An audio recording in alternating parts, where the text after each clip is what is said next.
Courtroom programs were changed by the Judge Judy show judge.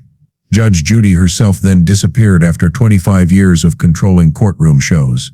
Judge Judy did not, however, retire. She restarted and started something completely different. You will be astounded at where she is now and what she has created. Judy Sheen, who would go on to become the well-known judge of Judge Judy, spotted something in February 1993. She had no idea how significantly her life would change as a result of what she saw.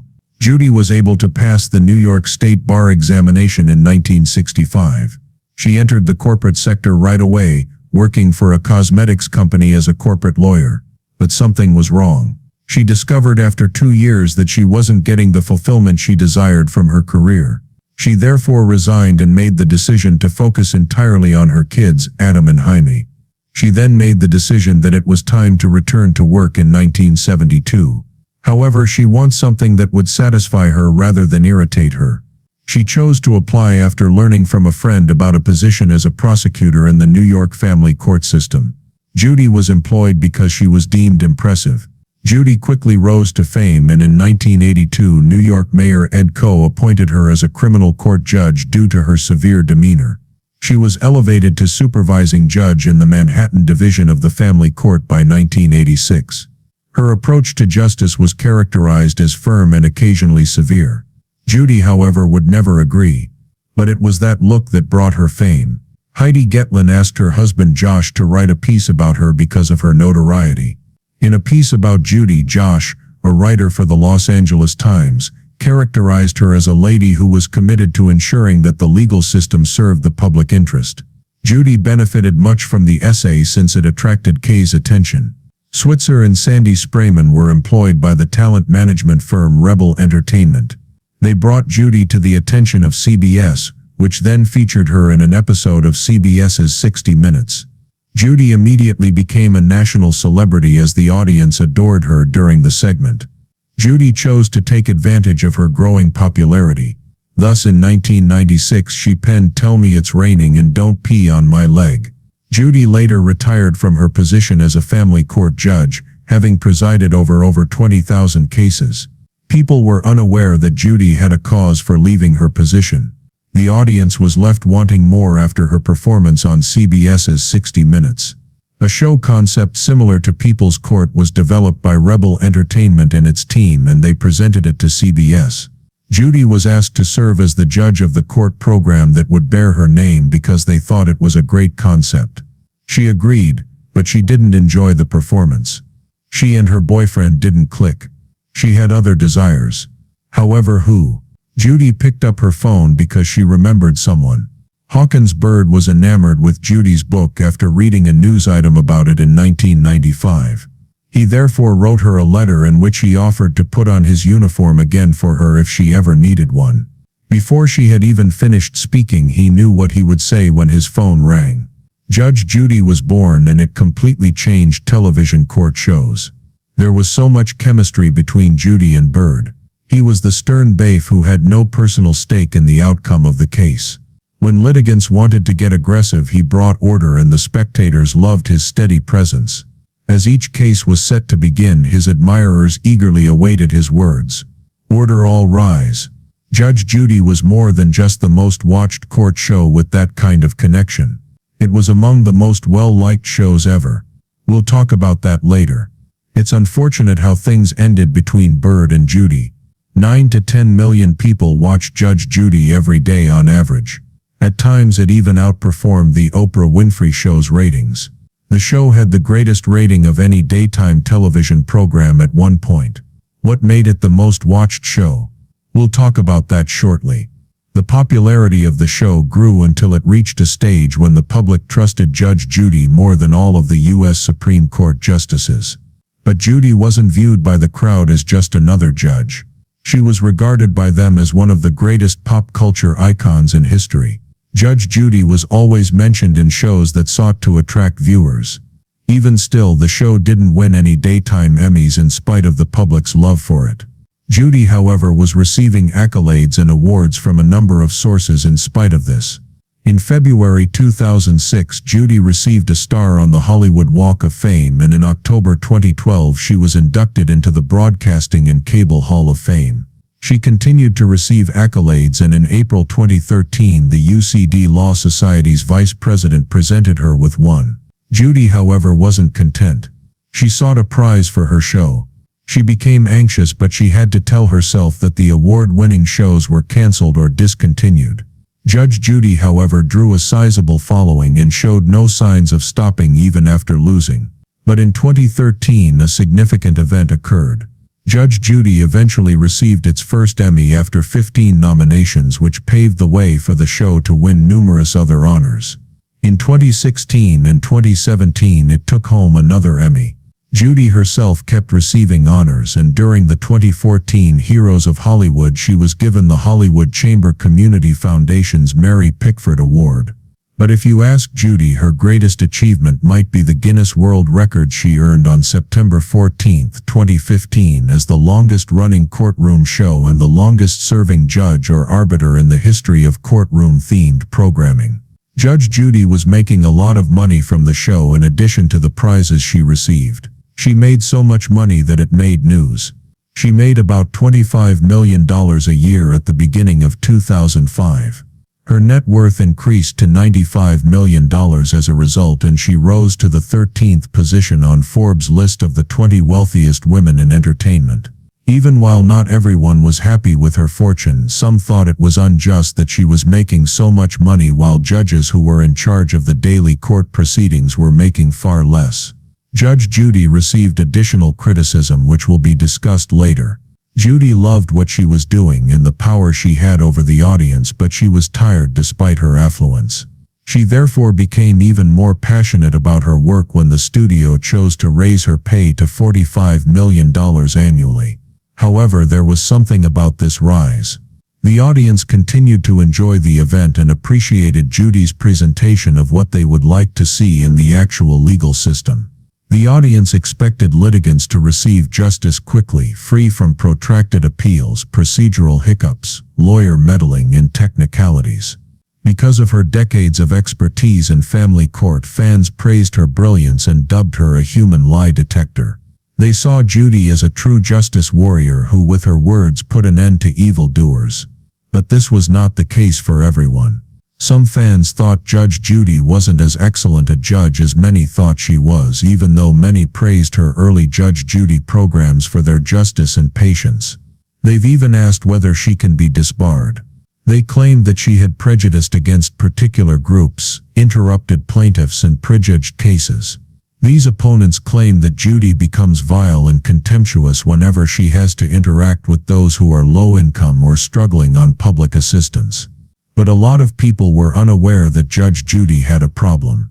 Judge grew harsher and her patience with litigation disappeared as the seasons progressed. Judy didn't take as many breaks as she should have because the show was beneficial for everyone involved.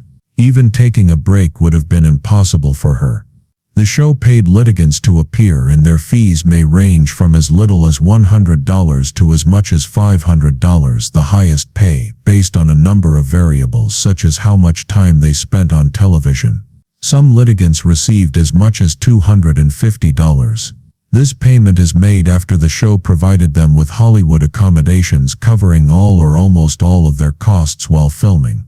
The defendants are exempt from paying fees even if Judge Judy grants them. That's what the show does for them. Allegedly, a lot of litigants appear on the show and make up issues in order to receive compensation. This is the reason why Judge Judy detractors have charged that the show adds drama rather than genuineness. Judy could not sleep as the litigants continued to flood in. She also contemplated retiring in 2010. However, her contract was set to expire in 2014. After her contract expired, she mentioned leaving. However, a horrible event occurred long before that time. When Judy arrived on the set on March 30, 2011, everything appeared to be going as planned, save for the fact that she was completely worn out. Judy simply carried on with her day as if nothing had happened. Judy was listening to the parties as the bailiff called a case while they were still filming, but only the proceedings were taking place. Everything turned dark. Judy had passed out. She was taken to the hospital right away. After testing her, the physicians discovered that she had experienced a mini-stroke. Judy did not give up though, rather she received a pay raise and contract extension that same year, making her the highest paid TV personality. She was so successful that she even had a spin-off in 2014 which she named Hot Bench. She had no idea how much trouble this spin-off would cause her. Judy accepted a new contract extension in 2017 that would keep her practicing her brand of justice until 2021. Her pre-tax income increased to $147 million as a result of that contract renewal, but it also carried with it additional issues that we will discuss shortly. Judy maintained that the only reason she would resign was if the audience lost interest in her show, but she completely forgot about it after receiving that pay increase. She enjoyed her job and was still full of energy, but she had a thought. She started working on how to make her vision a reality, nevertheless, without making the announcement just yet. As she worked on that concept, Judy remained Judge Judy. She also made the announcement that many fans feared hearing in March 2020. She declared that the series would conclude on the 25th anniversary of its 25th season while she was on the Ellen DeGeneres show. She would have preferred a different parting effect, but her final days on the show didn't have it. Richard Lawrence, the president of Rebel Entertainment Partners Incorporated, sued CBS Television Distribution for millions of dollars in 2016. Particularly when it was their former employees. He and his company accused CBS of attempting to defraud them of the money they earned from the show. Judy was first introduced to CBS by Switzerman. Rebel said that the reason CBS was unable to pay them was because Judy was being paid too much. They even asserted that the show wasn't as successful as CBS was attempting to portray it. Judy became entangled in this maelstrom of court cases. Additionally, the woman who provided justice to others was charged with unfairly stealing from those who assisted her. It was said that Judy and CBS failed to notify Rebel of further spin-offs because they were unwilling to split the earnings with Rebel. Judy wasn't prepared to be walked over after years of being a strong lawyer and a tougher justice. The accusations were refuted by her. She claimed that Richard was excessively avaricious and unsatisfied with earning more than $17 million from the show. She also called him selfish for never getting in touch with her or approaching her for anything after they first met before the show started. She defended the sum that CBS paid her, claiming that it was due to the value she added to the company. Was she really contributing that much to CBS? In 2018, the court agreed with her and said that Judy was a significant asset to CBS and that her compensation was reasonable. Judy didn't get away with it entirely though. According to the court, she and CBS ought to have told Rebel about any spin-off. You should reconsider if you believed the drama was done. Because there were a lot more surprises ahead, much as in the Judge Judy program. Richard and Rebel Entertainment weren't happy with the court's ruling. CBS was fed up with the legal turmoil, so they decided to appeal. They wanted their courtroom dramas to end soon because they had been airing them about other individuals for years. They therefore approached Rebel Entertainment in 2020 and made a contract with them.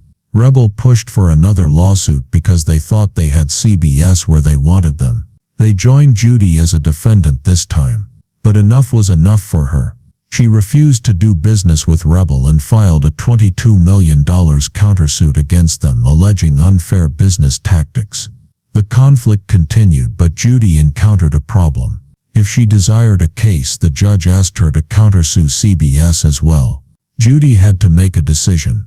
She had two options: she could remain loyal to CBS or fight for the money she desired. She lost her case because she opted for loyalty. She was indifferent. The lower court's conclusion that there was no contract violation between CBS and Rebel was upheld by the California Court of Appeal. In accordance with the terms of their contract, the court ruled that CBS was paying Rebel the agreed-upon sum. But as it happened, Judy herself was advocating for a 3-year contract extension. So even though she felt overburdened at one time, she desired more work. She could now bask in her triumph, but it was short-lived. She had to fight another case, and this time her allies became adversaries. Judy, CBS Corporation, CBS Studios and Big Ticket Television were sued by Jay Robinson, the trustee for Switzer, and Sandy Spearman. They asserted that they were entitled to royalties for finding Judy because they were former Rebel Entertainment employees. They claimed that Judge Judy would not exist if it weren't for that discovery and the following introduction to CBS. Judy wasn't concerned because this wouldn't be the first time the two filed a case like this. The lawsuit was, as she put it, background noise. In 2021, the court dismissed it because it saw no merit in it. Judy was involved in other litigation besides them. Judge Judy was sued in March 2013 by Patrice Jones, the wife of Judge Judy's executive producer Randy Duth. She accused Judy of plotting with her husband to purchase pricey silverware and fine china that she had. Judy handed the silverware back to Randy Dowett, who then handed it back to his wife because it was getting messy. Judy continued to be involved in a few further disputes. The one from March 2014 is also noteworthy. Judge Judy's picture was therefore utilized in a few advertisements by a lawyer by the name of John Heyman. When the show's producer realized that utilizing Judy's image was prohibited, they alerted the lawyer right once. However, the lawyer ignored this and kept releasing advertisements.